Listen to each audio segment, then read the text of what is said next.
Welcome, everybody. This is Biosophy Online, and this is the only station, maybe the only one, that is talking about teacher wellness, focusing on the wellness of teachers across the country with a naturopathic and holistic twist. We're always in for a special treat here on Saturdays, every other Saturday at 10:30. This weekend, we certainly have an ironic one. Where we never fall short of irony or comedy in the whole thing, even though I'm not much of a comedian. Today is the first day of Women's Month. It is a beautiful March 1st, and we'll be talking about masculinity. I, didn't, Mm, I didn't time that one that's exactly. Well, okay. yeah, I didn't even know that, or I forgot. I shouldn't say I didn't know, but I certainly forgot that yeah. March 1st is Women's Month. Wow. All right. Well, I'm sure you're not the only one, Dr. Ali. And we're going to probably mold and mesh those two together because, as you know, masculinity begins with womanhood, and womanhood in turn needs masculinity. So we'll merge those together at some point. And we're also today, of course, the theme is wellness and education, focusing on teachers and education as well. So we're going to be looking at masculinity in the schools, particularly with our young boys, trying to figure out one of the central questions of the day, and that is what's going on with our young boys? Why are they struggling in so many areas of beginning with being in school and, of course, on down the line? Um, I was, I'll just start with this. Let me take a moment here and say that sometimes I fall short of the strength that I need. Sometimes I fall short of the courage that I desire to have. But my faith is really unwavering these days. And I know all of us have our strengths and weaknesses, but I have a great deal of faith despite what we see and despite what I saw on the news today and some of the things that I see in my everyday dealings with the world. The tremendous amount of faith is really what gets me going and gets me up in the morning. Whatever gets you going in the morning, whatever your why is, I pray and hope that you are continuously blessed with that why and it remains in your heart because that's what keeps us going. So it is the faith. I was also really stunned by some of the things I was seeing on the news. I think we're all kind of stunned, and maybe some of us are even numbed at a certain point. It's almost numbing in this world that is such a top-down world. There's always been one for a long time, and now it seems that it's turning from top down to bottoms up and reverse twist. We don't know what direction we're headed to or headed in these days, but that seems to coincide with a great deal of hope and a great deal of hard work and inspiration that people are finding in themselves. I find that people are really being pushed to their limits. They're being pushed to their soul capacity for action and for doing good and bringing good to the world. So something good is coming about, and of all of that, I think of the children. I really do when I think of what's happening around the world. And I think I just want to take a moment here, and we have a couple people on the line, and I'd like to take a moment just in my day because I'm running around, even on a Saturday, tragically, running around from one place to another, trying to get things done. And I'd like to take a moment and just have a recognition for the children of the world, whether they are children in Appalachia, here in this region, or children in LA, or Chicago, or children in the Middle East and Palestine who are continuously traumatized by war, or children in the Sudan traumatized by hunger and displacement. We know that us adults have a way of dealing with things, but let's take a moment and just acknowledge and give strength and hope for the children of the world to be able to persevere and adapt to all of this that's going on. And maybe let's take a moment and begin to consciously breathe and slip into our nice meditation, taking that first breath and bringing it all the way down to the feet, almost as if your lungs are in your feet. Take that first nostril, nasal breath in through the nostrils and breathe down into the floor, really grounding yourself. Technically, we're breathing down into the diaphragm, the lower lungs. That's where the air is going. But the consciousness of our breath is descending all the way down to the floor, grounding us into the earth. Our breath physically goes into the lungs, but it can consciously go anywhere because the breath has within it the pranic energy and life force. And that pranic energy and life force can restore any malady at any time in anybody's life when it is channeled and used properly with awareness. Breathe into the lower spine, the tailbone. Ground yourself wherever you're seated at the moment. Into the hips and pelvis, making that connection between the two spheres, the two aspects of the body. Really becoming aware of the soft subtlety of the breath, yet the tremendous healing power that is within it. The belly slightly expands on the exhale and contracts.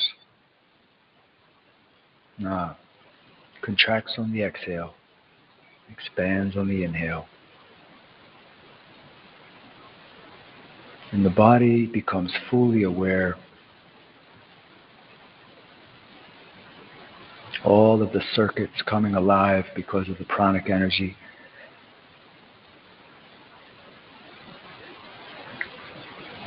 Becoming aware of the breath.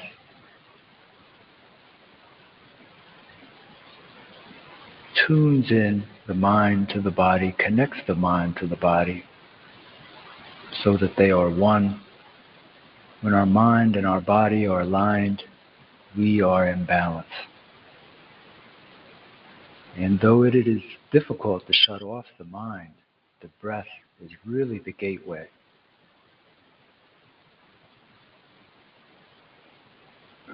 To bringing balance to that system.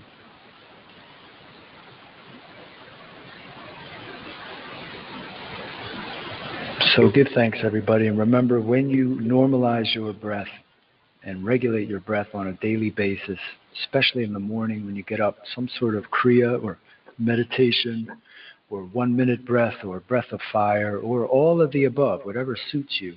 Sometimes, it varies. Sometimes I can do a full hour of kriya, breath of fire and everything, and some days I just sleep in, or I'll just do a one minute breath where I take in air for 20, I hold, I retain for 20, and then I exhale for 20. I'll do maybe 3 rounds of that. All of them bring that versatility to the immune system, versatility to the respiratory system, to the lungs, and regulate the nervous system. So do yourself a favor and add quality to your years, add quality to the life, right? That's what it's really about. How are you adding quality? Because you're becoming aware. You're becoming more aware of who you are and becoming more aware of the spirit within you and more mindful of your actions because of that, right? So I encourage you to keep on practicing whatever it is. If you'd like to talk about some techniques or some methods that you think would suit you best based on your constitution and based on your lifestyle, let me know. I'd be happy to talk with you about that. at any point. By the way, my email is dr_eric@biosophy.online. I'll put it in the chat right now. dr underscore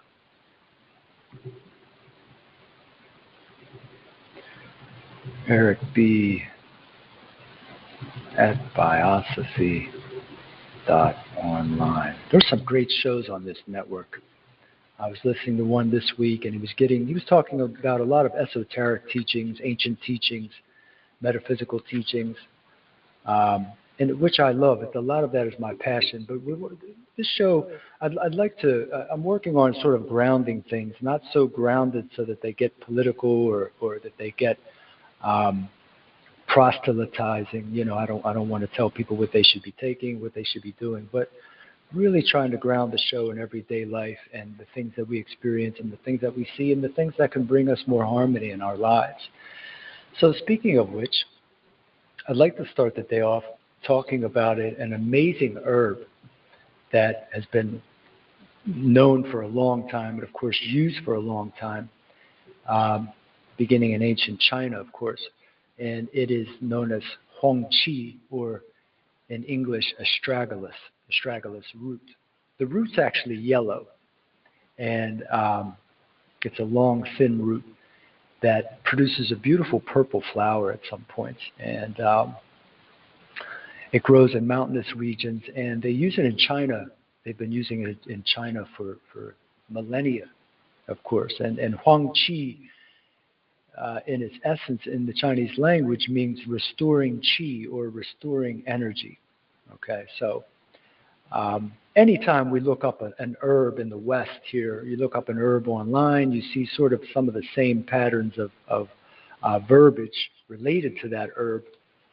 You'll see that the herb has shown to maybe possibly boost the immune system or possibly have diuretic effects or whatever it is, but nothing is really confirmed as far as evidence. And, that's just sort of the nature of how the medical industry really interprets a lot of these herbs because they know the power of these herbs. And they know that if we can start growing them in our backyard, we certainly don't need to start looking them up too much and supporting the medical industry in a lot of ways. And of course, the medical industry has its place. But my point is that these herbs often have effects and properties that aren't discussed online and not fully disclosed online, as far as the knowledge that people know about them and the usages that have been proven for decades, millennium,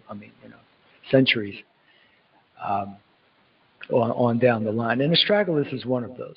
It's one of those. But now, currently, and why I chose to talk about astragalus, number one, we're having some incredible immune system challenges. I'm sure you all agree in this country, and I'm sure in beyond. But even in my own, regular daily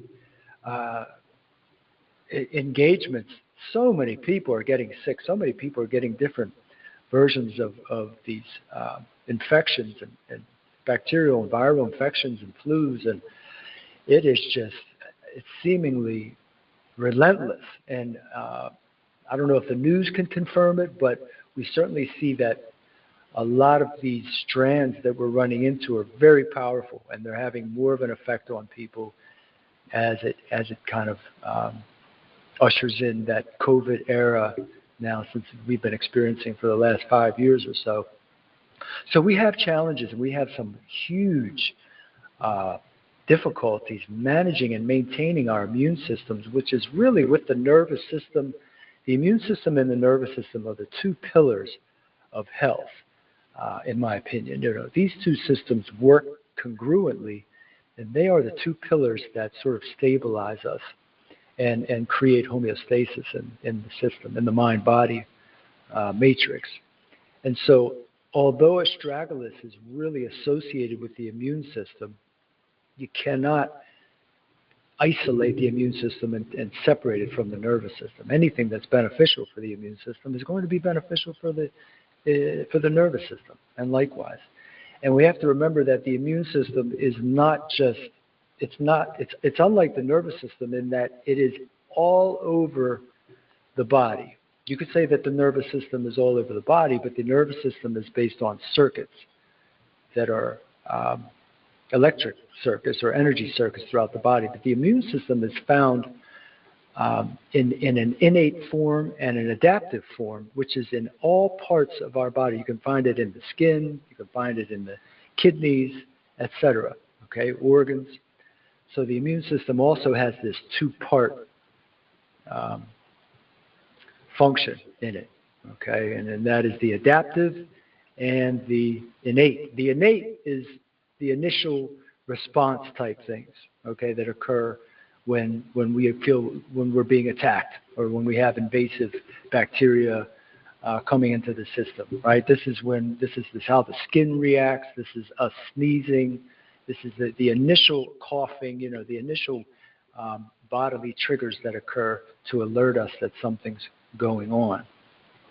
And then the adaptive system is when the B cells are created and those macrophages come in and help us out. The white blood cell increases, and the macrophages are produced in the bone marrow, and we kind of isolate and then replicate those cells that are being invasive, right? So the immune system then responds by creating antibodies. So that antibody process is really the adaptive immune system then saying, okay, this is what we need to do to adapt now to this environment, this new environment. Anyway, astragalus really helps out with that adaptive process of the immune system and getting it to kick in right away where B cells are produced. And the immunorespiratory effects are incredible by taking this herb. And I'm going to get into some particulars here so that we know all the precautionary and dosages and benefits and side effects and everything that we need to know about astragalus. It can prevent, of course, it's preventative and probably works better when taken over a long period of time, seemingly. I've taken it, and I could have sworn it really helped me recover from this flu. And had I known the power of it, and had I known that my system really adapted well to it, I'd have taken it on a regular basis. Astragalus can be taken up to 4 months on a regular basis, daily, which is great. I mean, that when you compare that to echinacea, for example, echinacea is a different sort of herb. It has a different potency and a different effect on the hormones, and you can't take it for usually longer than 2 or 3 weeks. And if you have an immune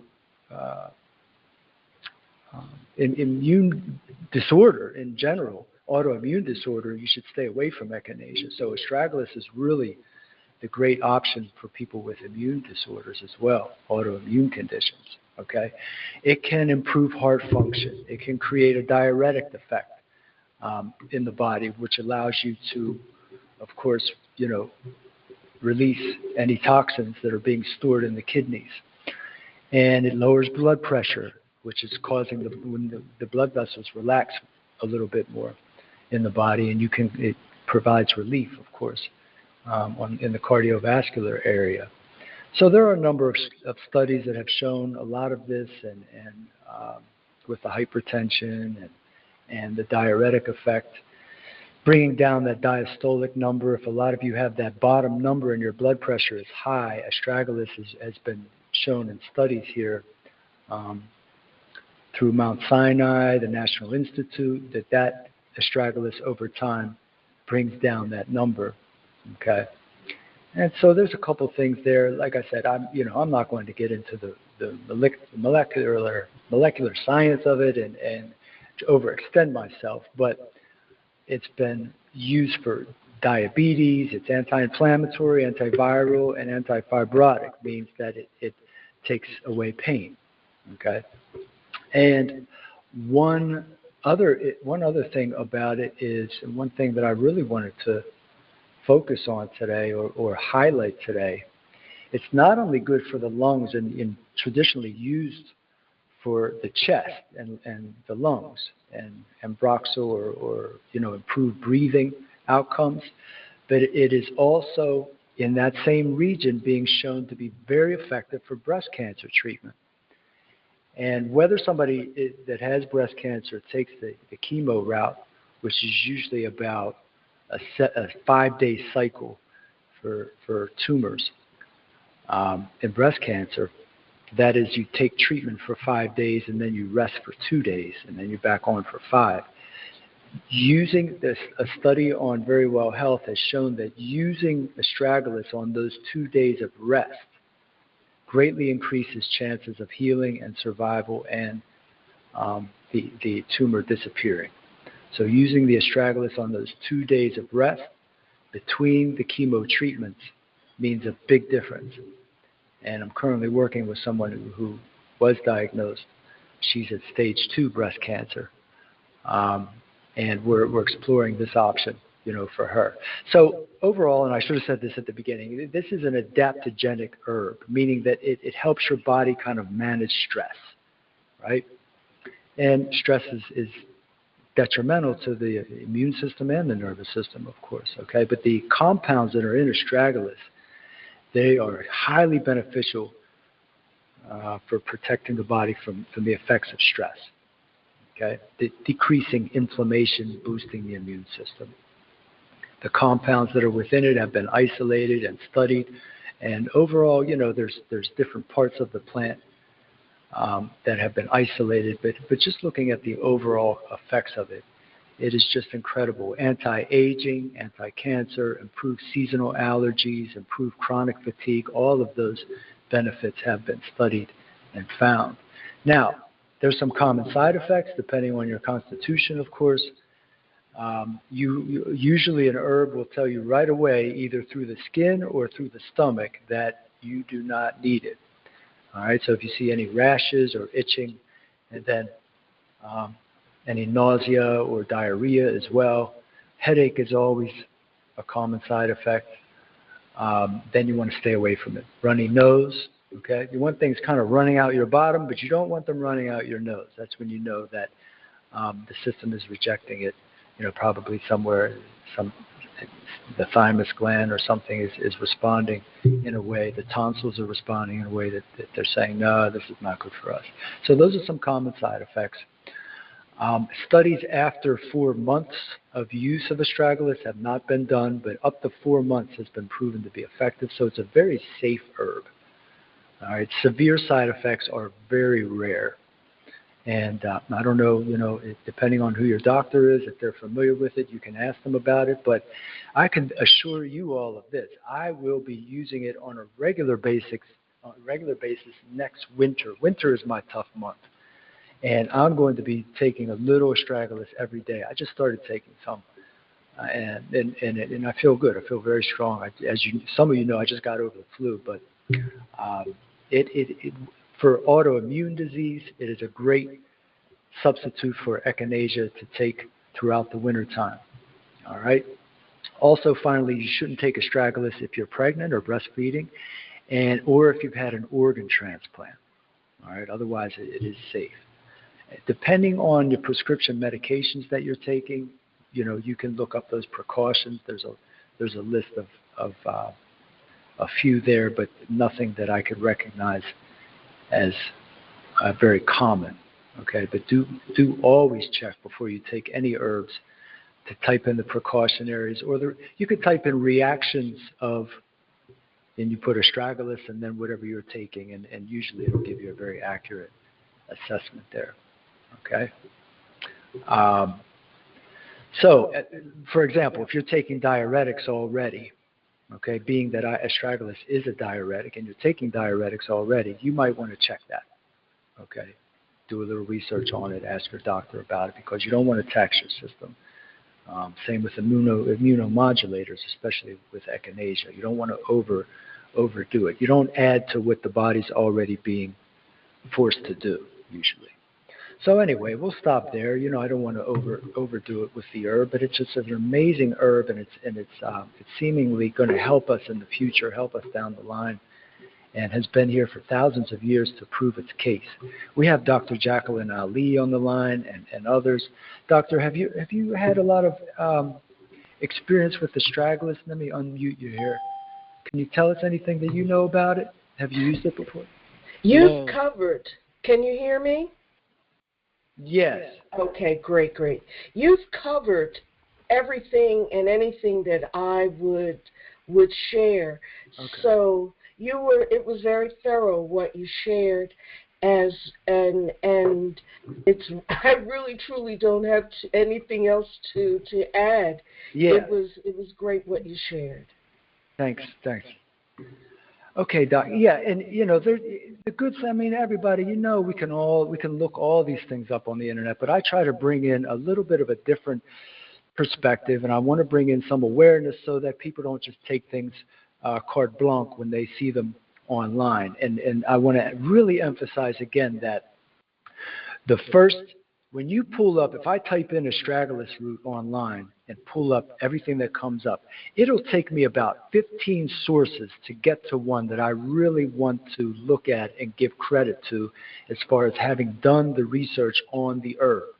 Because right away, you're going to notice that the NIH comes up, you're going to notice that all the medical journals come up, and they all say the same thing, usually, and that is that this herb may be good for that, but hasn't been yet proven to be.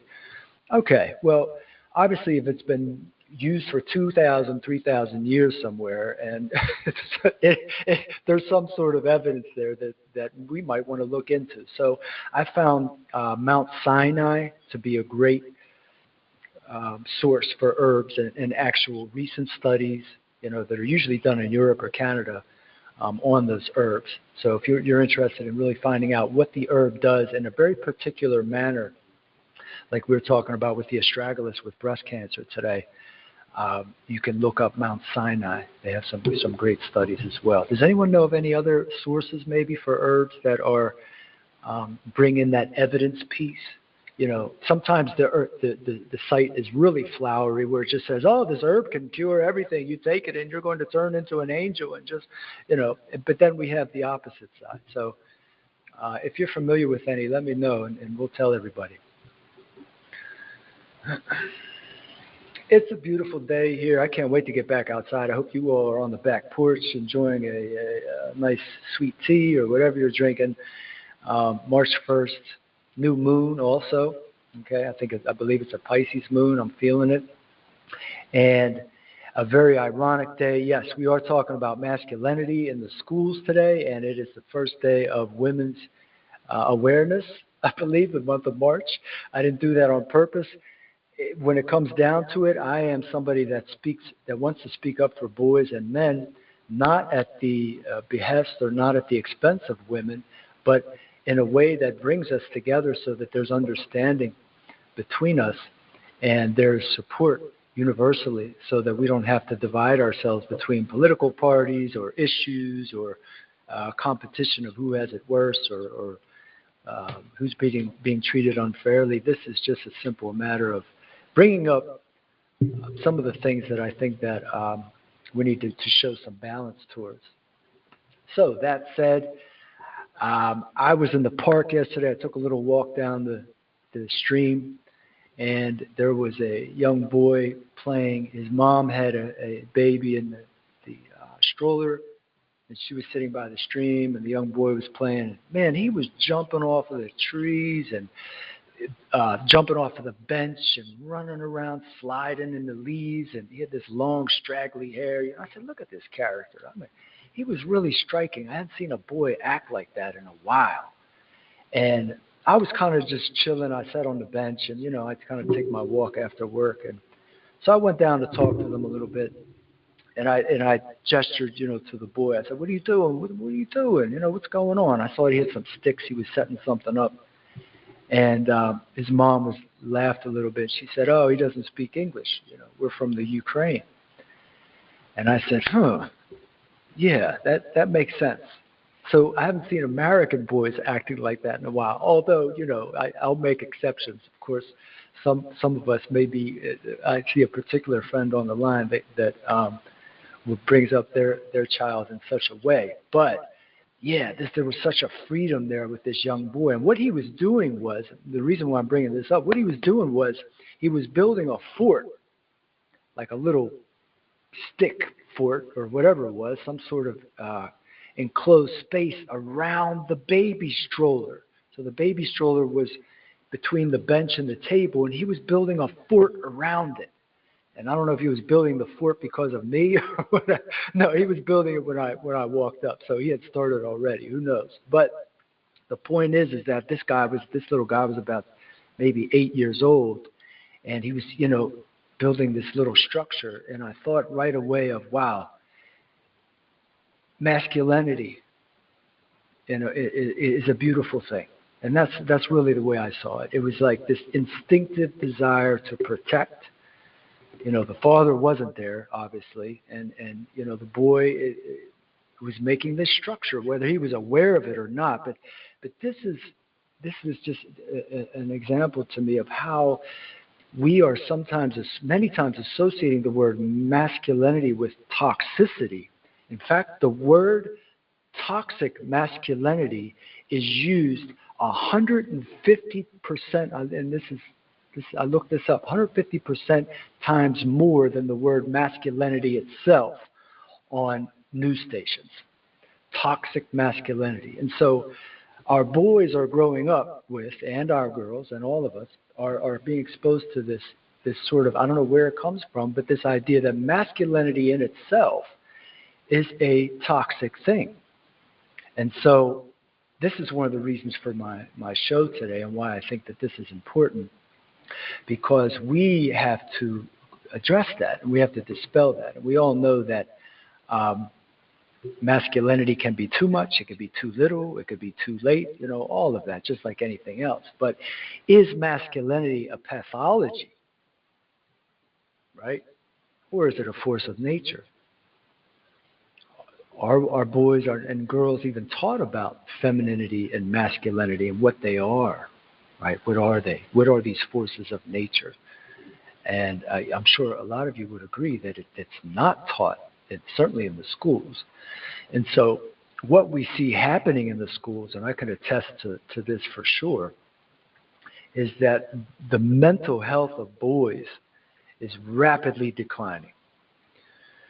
The theme is that for the last 15 or 20 years or so, and it's been actually spoken in my presence, I've heard it, is that girls rule and boys drool, right? There's just been this movement lately that for a long time that has maybe, and that's what I want to talk about today, maybe rightfully so, displaced boys from sort of an honorary or a balanced place in society, and a worthy place, to a place of blame and a place of problems.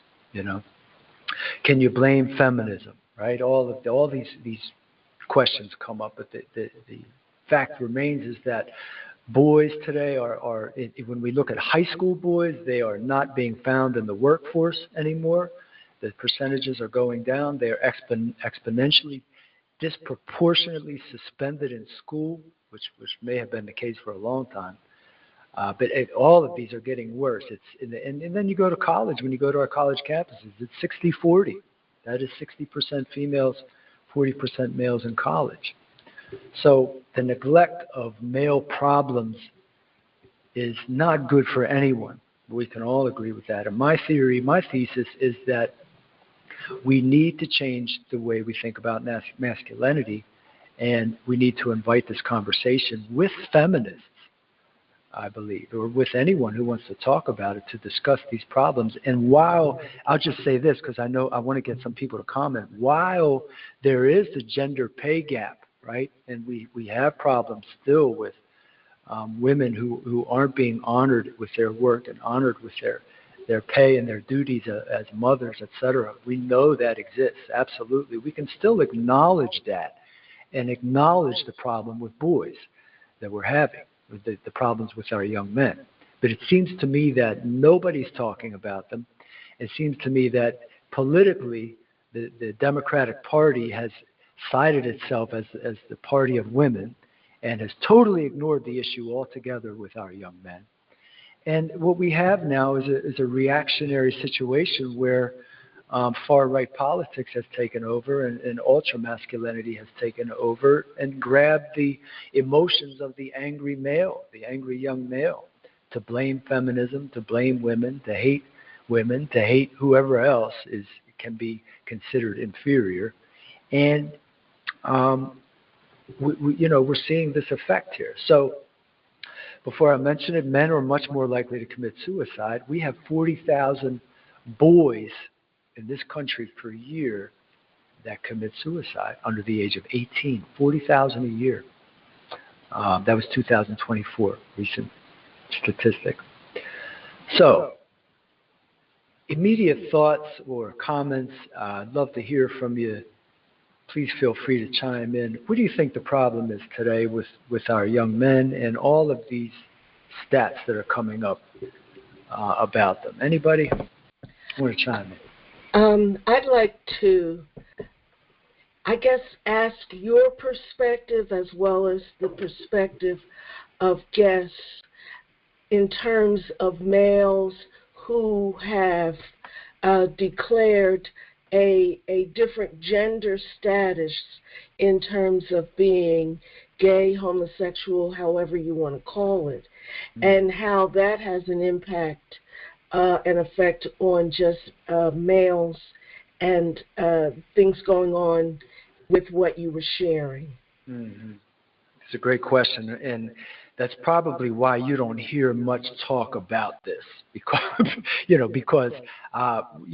we right away when we get into this discussion about gender, we feel that we're going to have to do a dance around homosexuality and the transgender issue, and we might offend people. And I'm not saying that that's what you were inferring, Doc, but it is something to where, this is sticky territory, and I'm better off just not talking about it because I'm going to hear it, somebody's going to be offended. And that might be so. But part of the reason why I'm on here is that we have to have these discussions because I know myself, I don't look at homosexuality as a problem, of course. And I mean, obviously, I don't look at any of the transgender issues, even though they are the transgender, seems the theme of transgenderism, let's call it, or the trend or the current phenomena of it is growing, absolutely. I see it growing more with girls switching over to men in my dealings in the schools, young girls switching over to boys, but it occurs significantly, for both sides. And is it related? Absolutely. If that's what you're asking me, I think it's absolutely related. There's no doubt about it. Now, whether somebody wants to look at that as a problem is up to them. But I would say it's definitely an effect of this, right? I hope that kind of answers the question, but yeah. Yeah, it was more of just perspective, and not to say it or look at it as a problem, right? But just because the fact that it's that the transgender male population homosexual, it's not new. It's been out for generations, countless. It's just now is the time when it's been given more acknowledgement, because I believe there was a time when a male felt that he was not fully what their society would consider fully male. He would still pretend and go through the steps of marriage, having children, and so forth. Right. But I was just asking and sharing, just for perspective, and not one way of right, wrong, or because I don't think there is a right or wrong. I just think it just is. It's a great way of putting it. I think that's a great platform upon which to start here. This really isn't about right or wrong, but I think we can all agree that a problem is a problem. Where that's where we're going to kind of focus as to what the problem is. But absolutely, I mean, when we look at gender politics and the boys that want to become girls and vice versa, it's not a matter of what's right or wrong. That's not the issue here. What's right or wrong, with the things we have to address is the suicide rate, right, or the pay gap, or the things that we can change. So I believe that too, absolutely. Half of American men and almost a third of women, 30%, now think that society punishes men for acting just like men. It's an interesting stat right there. But let's look at the schools for a second. As we know, more so even when I look around at my own school where I teach, there's about a 70%, 30% ratio of female teachers to males. So when you look at that alone, as these boys are coming up, there is a lack of masculine presence, and my argument is a lack of balanced masculinity in the schools altogether. My new thing is, and this is what I'm really working on, and really trying to bring awareness to the fact that there is a lack of balanced masculinity in our schools that is being modeled, and that is being given credit and being recognized. And oftentimes when it is shown or when it's demonstrated, it is punished, or it is downgraded or downplayed. And I have a couple of instances and stories that I could share, but a lot of the boys are really being funneled and filtered by adolescent age into this paradigm where they either have to go ultra male or the other direction, right? Because there's a lack of balance there. And I believe that balance starts with a man's ability, not saying that a woman can't do it, but a man's ability to discipline a boy. And that doesn't mean by beating him up or tying his face to the table or something. It just means that allowing a man who is of course able and professional and granted the ability and the recognition to be able to discipline young boys in a way that is received well by boys. I think that is one of the big observations that I have, and I can see that, and I know that our education system is one that promotes inclusion on all levels. But I would argue, and I'm beginning to see, that boys respond differently to discipline and respond differently to males than girls do. There's just a difference there. I absolutely agree with that. And it's almost broken down into, and this is not the answer, but just a perspective in terms of the hormonal piece, in terms of estrogen and testosterone, and that women have low levels of testosterone where men have higher. And so therefore their response is definitely going to, what I believe, resonate more with boys in school. Absolutely. I mean, those are facts of nature. There's no doubt about that. And but I will say, ironically, I have experience with a female teacher, or one who identifies as female, who brings in a lot of masculinity to the arena. And she and I have kind of taken an initiative at school with disciplining the young men with more firmness, more direction, and more assertiveness, if you will, and greater and more apparent boundaries than some of the male teachers, right? So I'm sure you would agree, Doc, that we have the hormonal makeup of, the male and female from the time they're embryos. But then we have society that has kind of molded people and socialized them over time, and so that kind of shifts a little bit in a lot of people, right? And you are absolutely right. And that's a great factor. Yeah. I'm glad you shared that. Yes.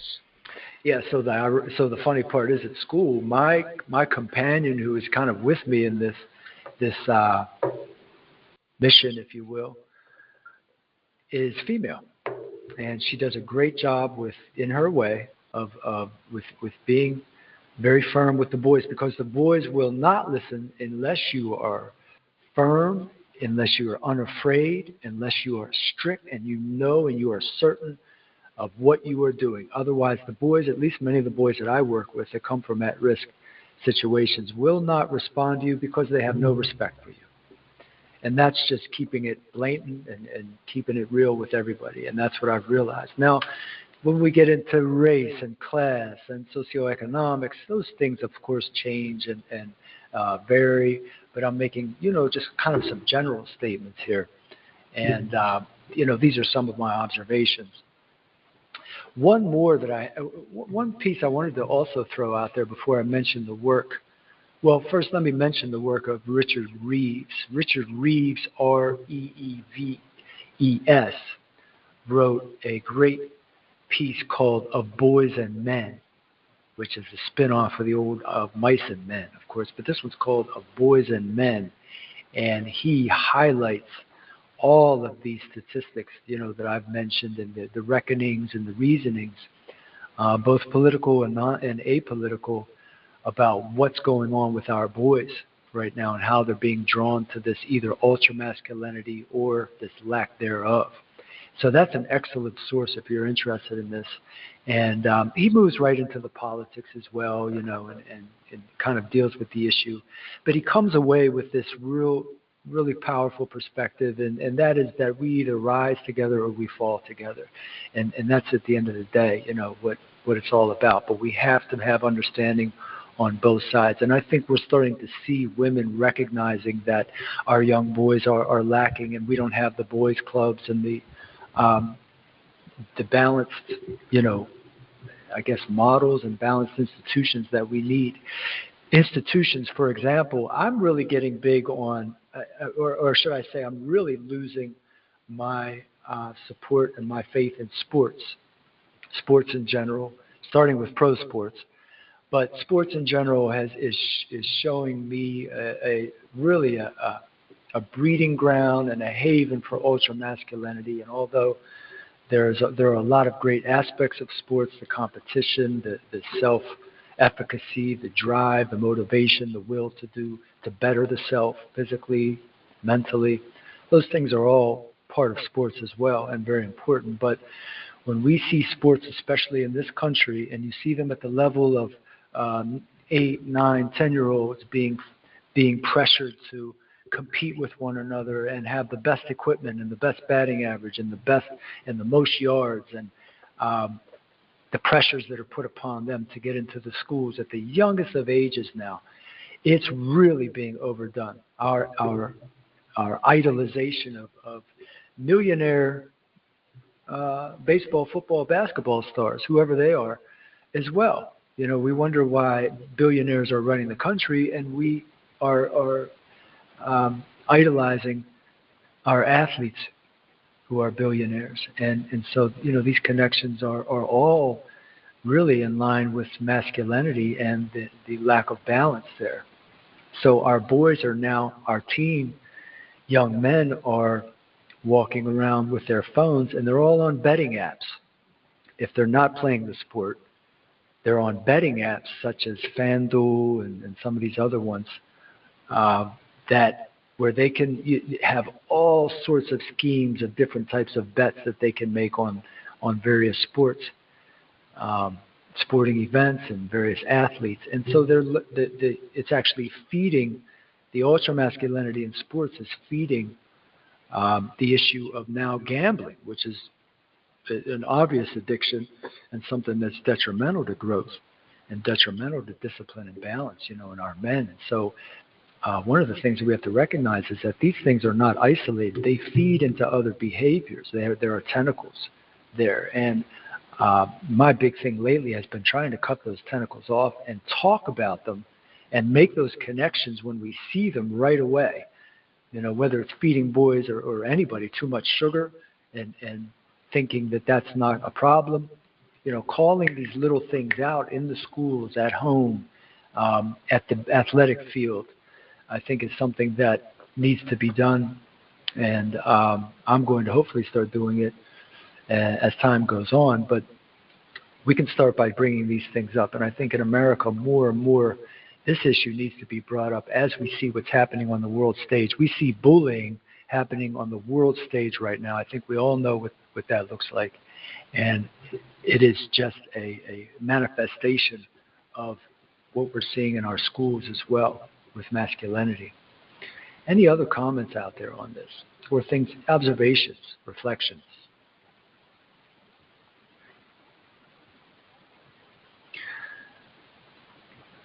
All right, there was, we see all kinds of little subtleties. There was a poster, Center for Nursing 2 years ago produced a striking recruitment poster which asked, "Are you man enough to be a nurse?" Right, and it featured 9 nurses who embody the male characteristics in our society, including a Navy SEAL, a biker, a karate guy, a snowboarder, all this. And it generated a lot of attention, with this bold effort of just looking at the gender issue, right in the face, and the associated jobs that we have in our minds of certain genders. That intention was clear, but it did not have any effect on the recruitment rate of men. That was the ironic part of it. And so it just missed the mark there, because probably it overdid the contrast, between these stereotypes of nursing and stereotypes of men, bringing the whole, in other words, showing that are you man enough to be a nurse, and the men are only Navy SEALs, bikers, karate champions, so oftentimes we're missing the mark by overshooting, where the answer is just in the middle. The answer is balance. Right? The answer is balance. The balance of compassion and discipline. The balance of care and discipline. Right? The balance of cooperation and circular dialogue, and the balance of implementation and direction, and saying, okay, we're done talking about it. Now we're moving forward. Right? And I think I know that we've been experiencing a lack thereof in the public schools of a lot of that. So we're seeing these effects. Incidentally, to follow up on this, we're doing a mentoring program here in Western North Carolina, in Asheville, and I'm working with the Spearhead Men's Group, which I'm actually on my way after this to go to a service project they have out there. We're still restoring. There's still a lot of restorative things going on with from Hurricane Helene. So we're going to restore a stream bed so that people can cross, because their bridge got washed away, but so people can cross a stream to come home in this little neighborhood out in Barnardsville. So anyway, but this Spearhead group is a men's group. They do great work. I'm an ally and maybe a soon-to-be member of the group. And we're really all focusing on this balanced masculinity thing. And, there's a lot of times where it gets unbalanced because of the way we're socialized, and we have to come back to these dialogues. But they are starting a mentoring program here, and we're trying to get that underway legally, just so that boys can learn some things that allow them to use that testosterone, like you said, Dr. Ali, where they get out in the woods and they're doing archery or they're doing martial arts. They're off their phones for 5 hours a day, right? They're using their hands or having to use some innate instincts in the woods or with other people. And we know that a lot of our young men are doing these types of things, but not enough. Not enough, as we're seeing. The boys aren't getting this. They're certainly not getting it at school, right? Gone is the wood shop. Gone is the metal shop. Gone are all those crafts that we use, where we learn to use our hands. So the technology, I really believe, is part of the ultra masculinity. I feel that that's a product of it as well, and that it feeds the ultra masculinity, because it does not allow the men to become aware of their own balance of masculinity by becoming aware of who they are themselves, their mind and their body, right? Their feelings, how they feel about things.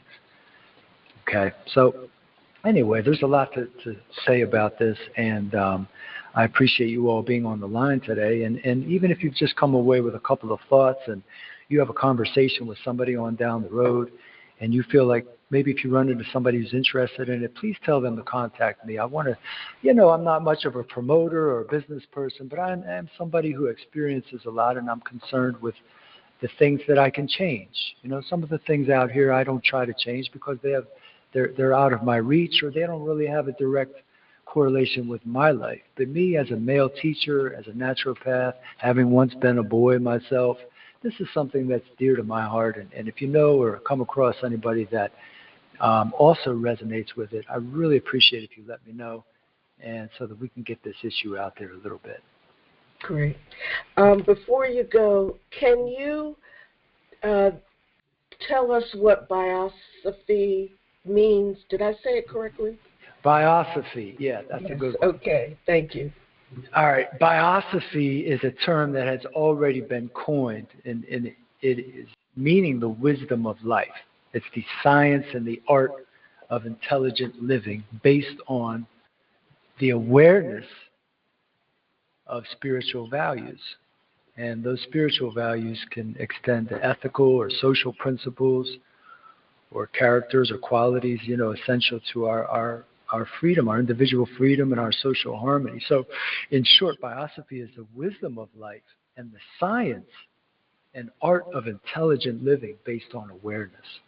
And that's really what the channel is all about. I'm glad you asked me, Dr. Ali. This is all about awareness, because awareness can spread. Awareness is contagious, right? Just like emotions are. So this is Biosophy Online. I am launching a business, and we're in the works of launching a business that helps teacher wellness, teacher awareness as well. We want our teachers to be aware of what's happening with our young men and other issues. And so you contributing, or you being a part of this dialogue is contributing to that. We have teachers today, everybody, that are really struggling out there. So many cases across the country where teachers have a lack of representation, a lack of support. They're sick, they're ill, they're fatigued, they're anxious, they're depressed. They have to really just muster up every last bit of courage to walk into a building that they have to teach in on Monday morning. And so we want to support them, because the channels that were out there, such as unions, and maybe that's about it, that were supportive in the past, are not as strong at all today. And we're seeing a washing away of a lot of the support for teachers at schools now, especially with the current federal push to put everything virtual, which will result in a lot of teacher cutbacks as well, I believe. So anyway, if you want to support that cause, that's what Biosophy Online is all about. I'll put my website in the chat here, and you can go check it out. Like I said, I'm just getting everything together. It is not my sole nature to be a salesman or businessman, but I do believe in a B Corp type of company, and that's what I'm launching here. That is one that has social awareness and has cause. So we want to offer a lot of free and available resources for teacher. There it is, Biosophy Online. Get in touch with me if you'd like. Thank you all so much for being on the show today. Dr. Ali, it's always a pleasure having you and you bringing your wisdom to the dialogue here. And if you are seeing this online, please subscribe to the YouTube channel, make a comment, bring in a couple of comments, and give to the GoFundMe page that I've started if you are so inclined, or if you know somebody who just loves teachers, or somebody who really empathizes with teachers and gets it and has a little money. I mean, even if somebody wants to give $5, $10, whatever, this link in the chat is the one for the GoFundMe campaign. You can read about what I'm doing there. Okay? Any final thoughts or blessings or reflections? Thank you, Eric. Thank you, Dr. Eric. Thank you, thank you, thank you, thank you, thank you. Dr. Ali, thank you. Many blessings to you. All right, everyone. We will see you on March 15th, I believe. The following Saturday, we'll have another great program for you. We'll be highlighting another healing herb and focusing on it, and another social issue relating to education and or the lives of teachers. Stay blessed, stay well, stay strong. I love you. Take care. Thank you. Thank you, Vito.